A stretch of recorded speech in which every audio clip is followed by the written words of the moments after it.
Unit 21, Part A, Activity 2A. Janny is having a conversation with her father. What are they talking about? Dad, I need to ask you about voting registration. Mom told me last night that it's time to register our names to vote in our village. I'm so excited because this is going to be my first time voting. I'm really looking forward to this election. Oh, right. I almost forgot you're old enough to vote now. You sound so excited. My daughter's a good citizen. And yes, in order to vote, you have to register beforehand. The deadline to register here is in a month or so, I think. So we have to do it before that. We can all go together to register next Tuesday. I mean, us three except Gosal. He isn't 18 yet. Of course, I'm a good citizen. Mom told me about the deadline too, and we definitely do not want to miss it. We have to bring our national ID cards with us in order to register, right? Yes, we do. Is your national ID with you or with your mom? It's with me. You know what? The other day, we had a discussion about voting in my class. We discussed if voting is a right or a responsibility as a Cambodian citizen. We were even divided into two teams to debate before having a whole class discussion. That sounds interesting. What did you say? Well, I was assigned to be on the responsibility team. I think both teams had their points and were reasonable. But during the whole class discussion, we all said it is both a right and a responsibility. What do you think, Dad? I've got the same idea. As a citizen, you have the right to vote and choose the leaders. In other words, by law, you've got the freedom to make a choice. And at the same time, it is also a responsibility. I know you won't be punished if you don't vote, but to be a good citizen, it is your responsibility to vote and engage in civic activities. That's what we said in our discussion, too. Anyway, I need to go to the kitchen and help Mom with dinner before she starts looking for me.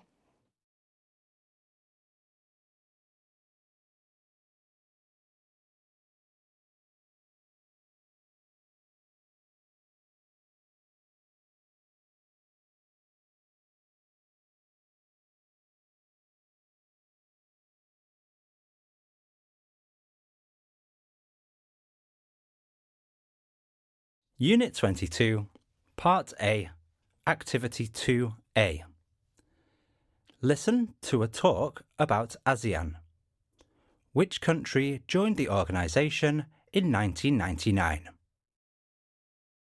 The Association of Southeast Asian Nations, or ASEAN, was born on the 8th of August 1967 with the signing of the Bangkok Declaration in Thailand. When it was first formed, it only had 5 member states. These were Indonesia, Malaysia, the Philippines, Singapore, and Thailand. By 2020, this organisation has grown into an intergovernmental 10-member state organisation.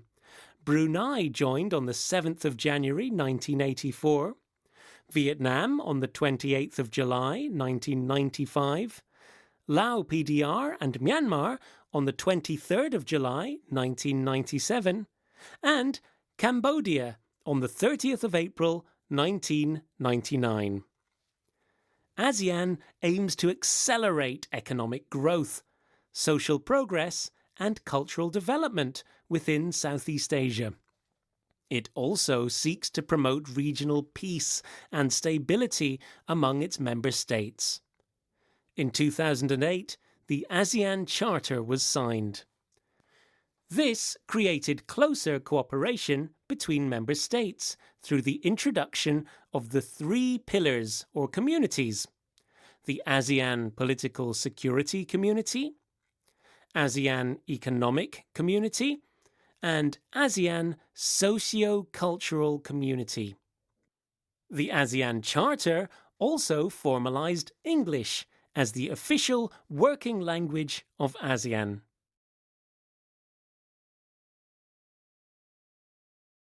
Unit 22, Part A, Activity 2B. Listen again and complete the graphic organizer.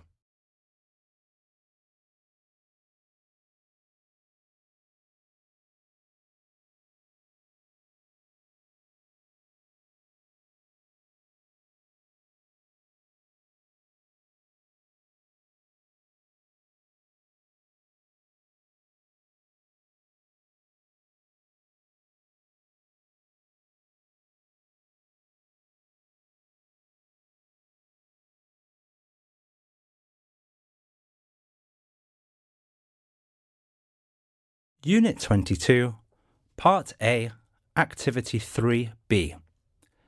Listen, check and repeat.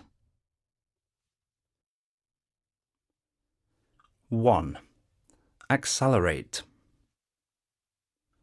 D. To make something happen sooner or faster.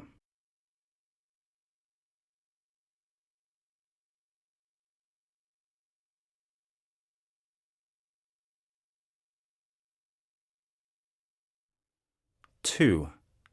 State. F. A country or its government.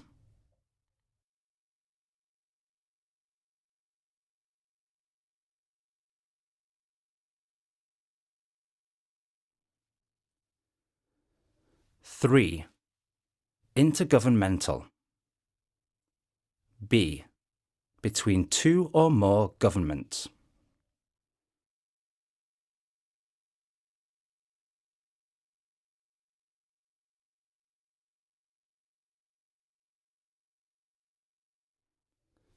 4. Promote. A. To encourage or support something.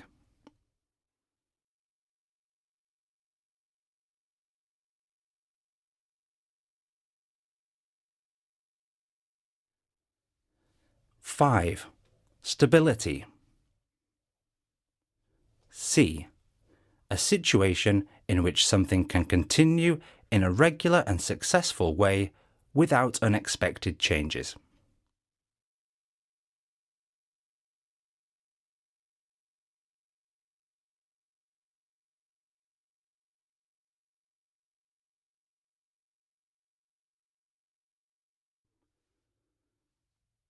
Six. Economic growth.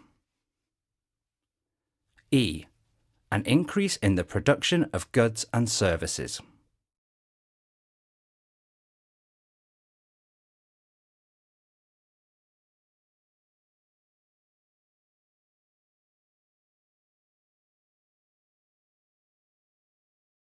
23, Part A, Activity 4.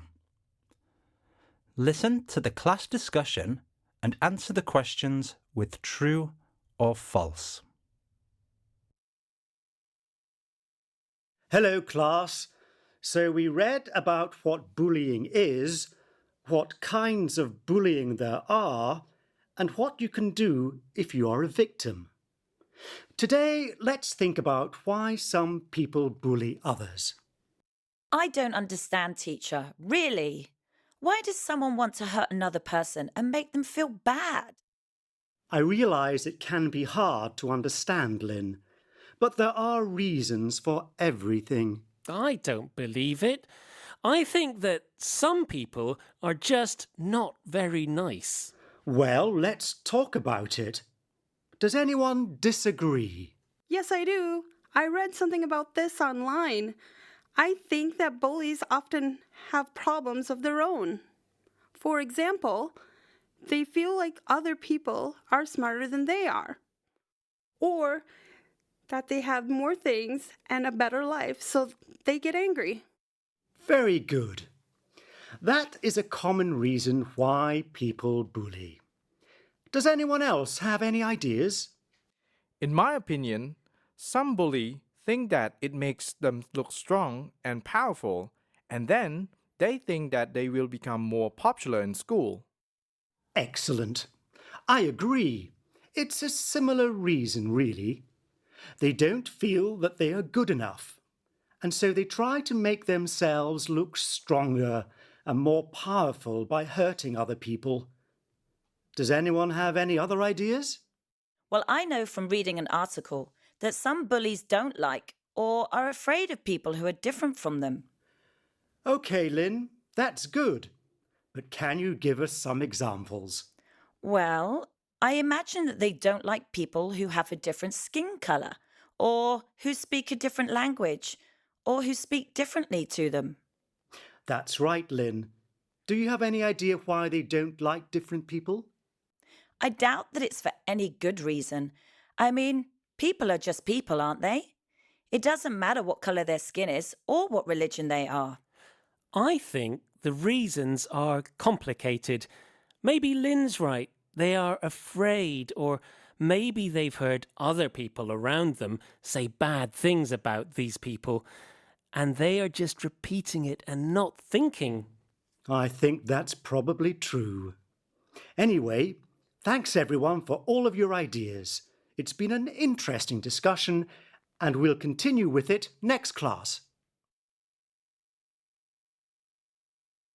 Unit 23, Part A, Activity 5A. Listen to the recording again and point to the verbs in the box with your pencil as you hear them.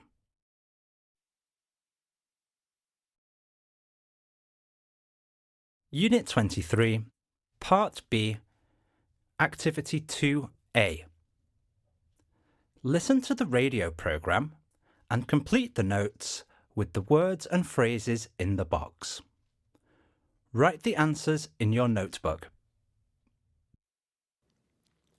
Hello and welcome to Modern Life, a new radio programme in which we look at social issues. Today's topic is cyberbullying. We have an expert joining us on the show who will give us some useful information about cyberbullying. Professor Brenda Scott, welcome to the programme. Thank you. It's a pleasure to be here. So, first of all, Brenda, what is cyberbullying?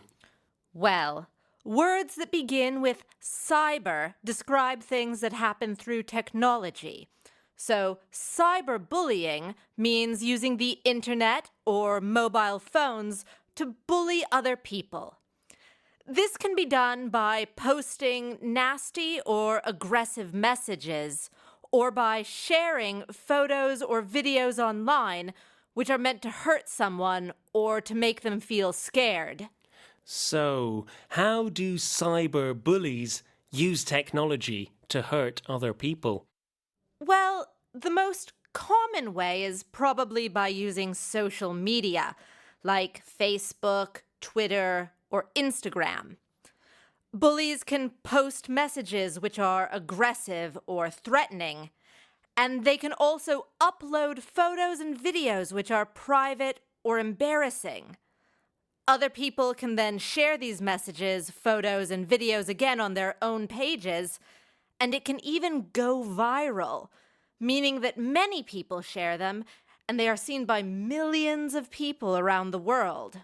Oh, I see. I didn't know that this was such a big problem. So, if someone is a victim of cyberbullying, what should they do? At first, if the bullying is not too serious, one of the best things to do is ignore it. Don't read the posts, and don't log in to your social media account for a while. Bullies like attention, and if you aren't looking, they might leave you alone. And what if that doesn't work? Well, of course you should block the bullies from your account so that they can't see your page or post anything about you. And change your privacy settings so that only your friends can see any information that you post. If you don't know how to do this, you should get someone to help you. Or you can just Google it. It's easy to do. You should also tell your family or teachers. And finally, don't delete the nasty things that the bullies post until you are sure that the bullying has stopped. If it continues, you might need to show them to parents, teachers, or if it is very serious, to the police so that they can help you. Brenda, thank you very much for joining us today and for your information and advice. I'm sure it will help any victims of cyberbullying who are listening. You're very welcome. Thank you for having me on the show.